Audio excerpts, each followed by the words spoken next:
Hi folks, and welcome to a very wet, miserable morning here. Today though, looking at a Jaguar XF 3-litre diesel, and it's the R-SPORT version. So it's a very desirable car, this, in what I think is the nicest colour. I can't remember what it's called, but it's a nice metallic red essentially. You can see how it looks. I think it suits these cars really well. So R-SPORT models of the XF have got 20-inch alloy wheels. These ones are finished in black, which look really good, along with the black grille. Obviously a lot more sporty looking. All the chrome that you get on a normal XF is black on this car, and the car looks a lot more sort of sporting. It's got a couple of sill extensions, deeper bumpers, that sort of thing. Really give it a bit more of an aggressive look on the road. So this car's been locally owned. It's 2 owners from new. It's done 76,000 miles. The 3-litre diesel XFs are one of my favourite sort of executive saloon cars, and I personally think that this particular model, it looks a lot more youthful than the regular XF. It's the one that appeals to me certainly the most, and I think, you know, yourself, if you're looking at this would probably see quite a lot of difference in just the small tweaks that they make on this R-SPORT model compared to the standard XF. It makes a car completely transform. So the side skirts, the discreet but effective rear spoiler there, and the fact that you haven't got as much chrome on it, it doesn't look so much more Werther's original, this car, as something that a younger man would drive, and a lot more sort of sporting potential. So not a lot to show you. It's a bit rainy today. I was really hoping to have a dry day to show you this car, but I really can't wait to try and get the car advertised. So I thought I'd do a little video now. I might well upload one on a dry day when we've got slightly better weather for it. But there's not a mark on this car. I mean, I went over it completely in the dry before I bought it. It's absolutely immaculate. A couple of very small marks on the alloy wheels. They're 20-inch wheels, so you do expect that, but nothing really that much, and certainly something that we'll just be able to touch in on it. But the car itself is immaculate condition. You would never think this was a 7-year-old car that's done 70-odd thousand miles. Other things that you get on these R-SPORTs is it has got quite a dark tint to the rear 3/4. You do still get a nice Jaguar emblem in chrome on the side there, and then you've got the R-SPORT logo underneath it. It's got the hi-fi upgrade, this one has as well, so it's got all the right bits on it. And of course, because it's the newer shape of the XF, these are all LED. I've always been a fan of the XF, but when this model came out with the R-SPORT, it just gave it that little bit of extra aggression. It looks like a big cat. It looks like something that's about to pounce. Performance-wise, they're unbelievably good anyway. They're about 270 odd horsepower in a diesel, 3-litre, silky smooth, 8-speed gearbox. Yes, 8. Paddle shift as well, so you've got control of those ratios if you want to. The car's got sensors all around it, front and rear. It's got a rear camera on it as well. The spec inside is just absolutely beautiful, and I'll show you the inside again. Lots of very nice high gloss black details inside the car to match this exterior. While I'm here, I'll just show you the boot. Probably the most boring bit of the car, but quite important. It's got enough room. We're at a golf club, and we've got plenty of room for 2 sets of golf clubs, if not more, in here. It's huge. Hasn't got folding seats. That's the one thing I would say on an XF as a weak point. They don't come with split folding seats. I mean, if you really would be wanting to carry massive items in a Jaguar XF, I don't think you would. But the boot's huge on it. It's as big as a 5 Series, as big as the E-Class more or less. So you've got enough space to do what you need to do with this type of vehicle. In the back, very nice accommodating interior. This one, you will note, has got the black leather, but look, red stitching as well to match the exterior. So that red and black theme, it continues inside the car. I personally love that. The rear has got a armrest that comes down there. That's got, I think, cup holders in it, if I remember rightly. Yes, it has. Rear passengers also get ventilation in the middle. And it is quite accommodating, even though it's got this slightly swooping roofline. There is quite a bit of headroom in there. I mean, I'm like 5'10", and I fit quite comfortably in the back of this car. So for most of your needs, I think this is going to be more than ample. And it's nice that it's got these black high gloss inserts, these nice aluminium inserts here. It looks young, it looks quite fresh, it looks very modern. It's what you want. Move on to the front. Lots more leather. Heated seats, which are fully electric. Very nice bolsters on these. You can tell again, the R-Sport model has got different seats. They've got a lot more support in them than the seats you get in a standard XF. I'll just jump inside a second. And shelter from the rain. And it's a very pleasant place to be, this. Well laid out dashboard. The XF's been around a few years now, so of course a lot of people will probably be used to this view, but always one that I really like. I think it's just very distinctive. So it has got what's called a Meridian sound system, this car has. That's what that is, the subwoofer there on the dashboard. Really amazing sound on that. It's got things like DAB radio as well, all the usual stuff like sat nav, and you can imagine. I mean, when they're new, this was probably nudging £50,000 when it was a brand new car. So right, so when you start an XF, it is a keyless car. It has got a transponder key, which is in there in the cup holder. You can see that pulsing like a heartbeat. All I do is put my foot on the brake and I press that start button, and she fires up. This car has got full service history on it.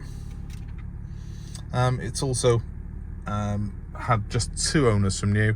Previous owner was known to me personally, and I've bought the car directly from them. They purely wanted to change this car because they were treating themselves to a little bit of a flurry as they were retiring, and they decided to buy themselves a Porsche.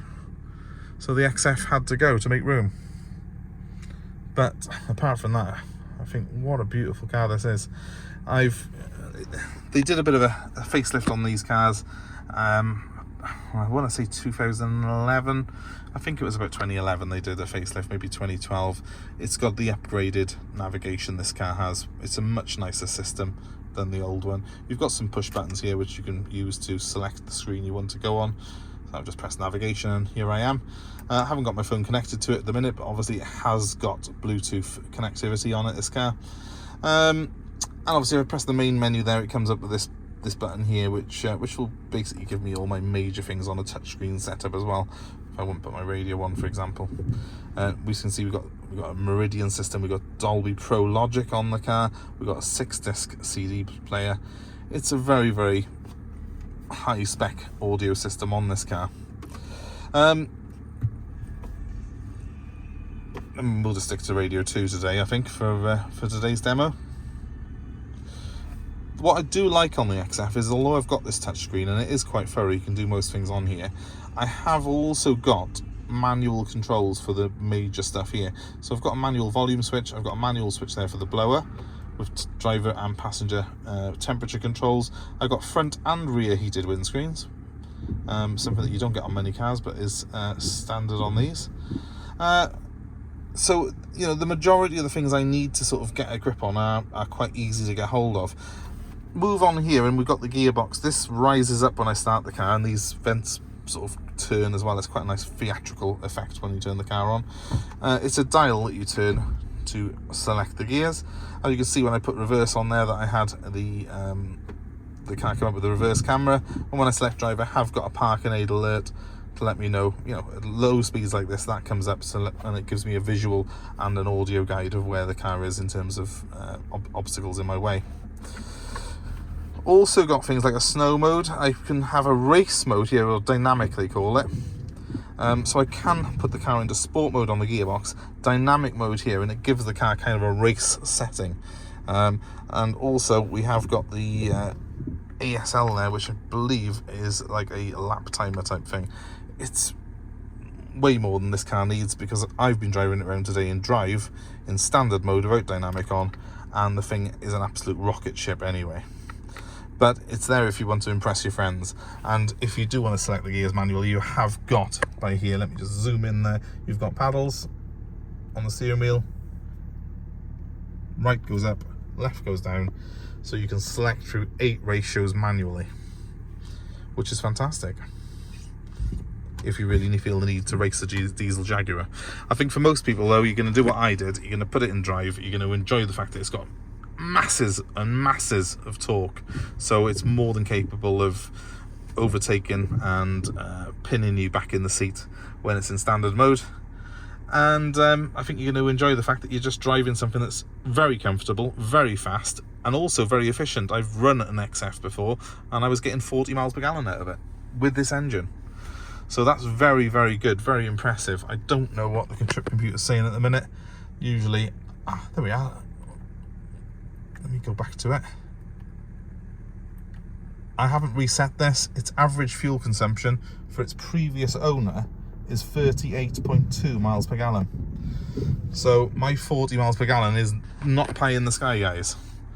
I think 38.2 when you're running around locally, and I've had this sat in a car wash today, it's fantastic. You will get 40 plus on a run. So not much more to tell you inside here really. It's got everything you can imagine. If you can think of it, it's probably got it. So it's got cruise control, climate control, you know, everything control. The seats are fully electric. They're very, very comfortable. The nice thing on these seats, I think, is that although they have got deep bolsters on them, they are actually extremely comfortable to sit in. I feel very, you know, I don't feel like I'm sort of being squeezed by them like I do in some sporty models.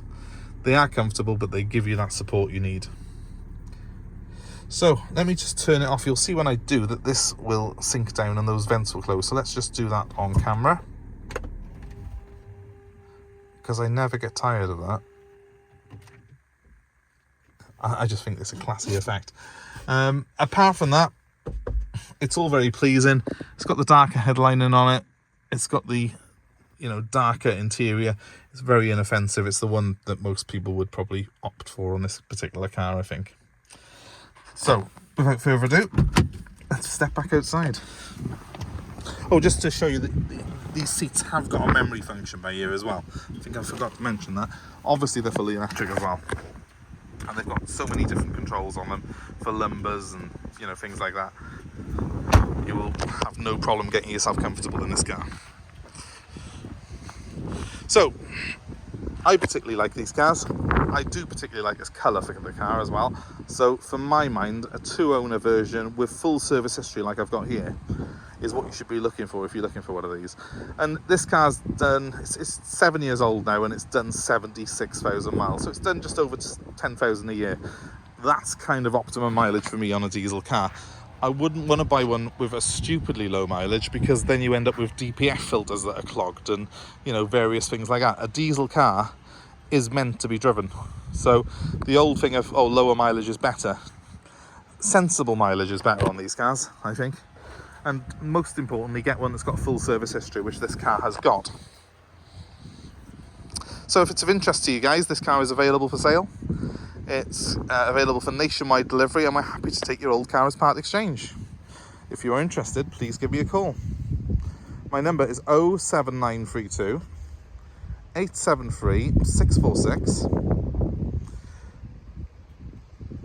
Let us know what you've got in part exchange, let us know where you live, and we will work out a deal to suit you.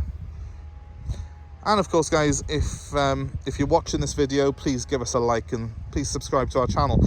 We obviously will try and provide you with more car buying advice, as well as cars that we've got available for sale.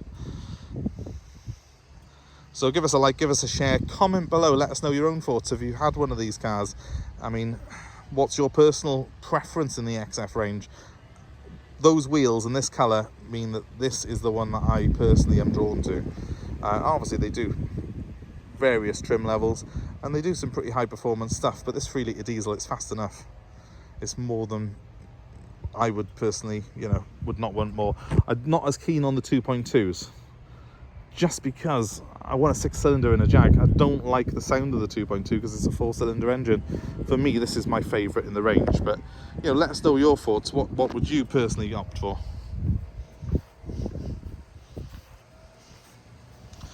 My number, one more time, guys, is 07932 873 646. Any inquiries, please give me a call. I'm happy to answer your questions. And thanks very much for watching wherever you are. Have yourselves a great day.